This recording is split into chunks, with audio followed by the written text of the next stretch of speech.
مجھے یقین نہیں آ رہا ہے. شکر ہے کہ میری اہلیہ آج موجود ہیں، کیونکہ انہوں نے یہ باتیں سنی، کیونکہ میں ان کو کہتا کہ میری تعریف ہی تو ان کو کوئی اس پہ اعتبار نہیں کرتی. تو اور ایک اور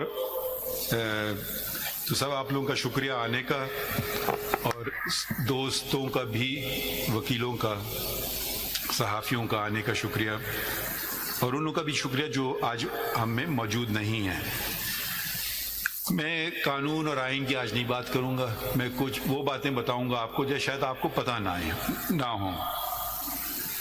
مگر یہ سب سے پہلے شکریہ اوپر والے کا، شکریہ اللہ تعالیٰ کا کہ انہوں نے مجھے اس قابل سمجھا کہ میں یہ منصب سنبھالوں.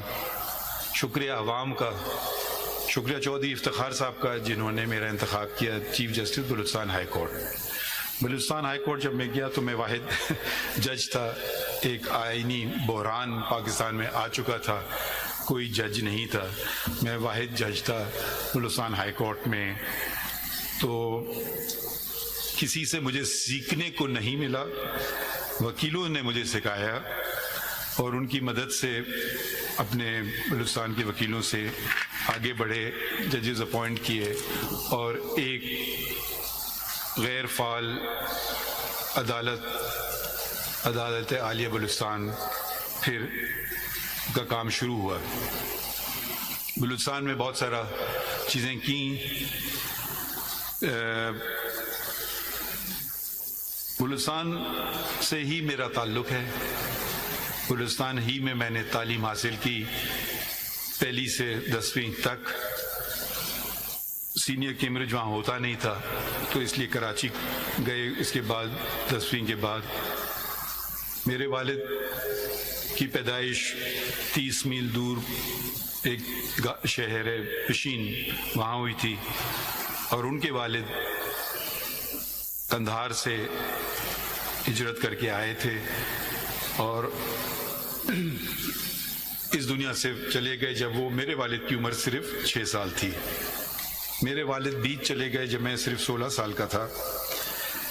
اب میں اپنے خاندان کی خواتین کا ذرا ذکر کرنا چاہتا ہوں. میری دادی، جن سے میری کبھی ملاقات نہیں ہوئی، جن کو ہم ادے کہتے تھے، ان کے 3 بیٹے تھے. وہ خود پڑھی لکھی نہیں تھیں، مگر انہوں نے اپنے جو ایک بیوہ پشین میں رہ رہی ہیں، اب آپ اس کو سوچئے، اور یہ 100 سال سے پہلے کی بات ہے کہ انہوں نے یہ تعین کیا کہ میں تینوں بچوں کو جو اس وقت کی سب سے بہتر تعلیم ہے وہ دلوانا چاہتی ہوں. سب سے بڑے ان کے بیٹے قاضی موسیٰ، وہ ایکسیٹر کالج گئے، اور اس کے بعد میرے والد قاضی محمد عیسیٰ انگلستان مڈل ٹیمپل بار کی ڈگری لینے کے لیے گئے، اور سب سے چھوٹے قاضی اسماعیل وہ پائلٹ بنے.